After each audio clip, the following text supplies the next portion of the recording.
Well, I think we've maybe answered the question of, gee, hasn't this thing been studied to death? Because we can't agree on the most basic facts, and that is how much Tuolumne River water can you still bring to San Francisco without storing water in Hetch Hetchy Valley in Yosemite National Park.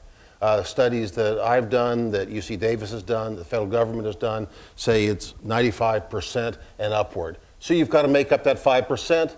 That's difficult, that's important, but it's 95%. It's not we're losing the Tuolumne River, it's not we're losing 85%, and to say otherwise is plainly false.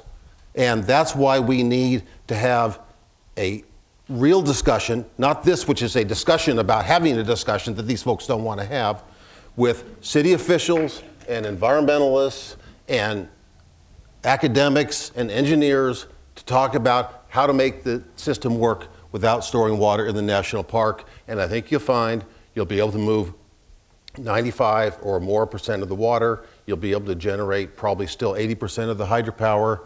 And then we can talk about how do you replace what's lost without affecting the environment. And whether it's something that people want to pay for, but we haven't had that discussion yet. You haven't discussed the substance with us. You sit up here on stage with us and tell us that we're spreading lies, but we haven't had a public discussion. It's been over 10 years. You're afraid of the camel's nose under the tent. That's what it is. You know, the problem you guys have is you have the laws of physics don't apply in your particular campaign.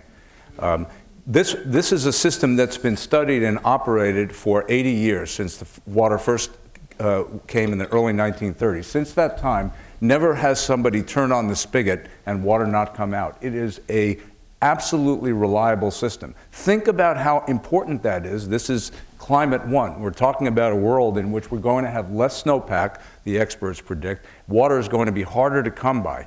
And what you're suggesting is we take storage that we have, that we paid for, that we built, was very difficult to get that project done, and we actually take it out of service and buy your case that somehow or other it can just meander its way down the river and we'll get it somewhere else, and don't worry about it. And even in the environmental defense report that you guys were behind 7 years ago, it stipulated that every 5 years, but only every 5 years, we would find ourselves in drought condition.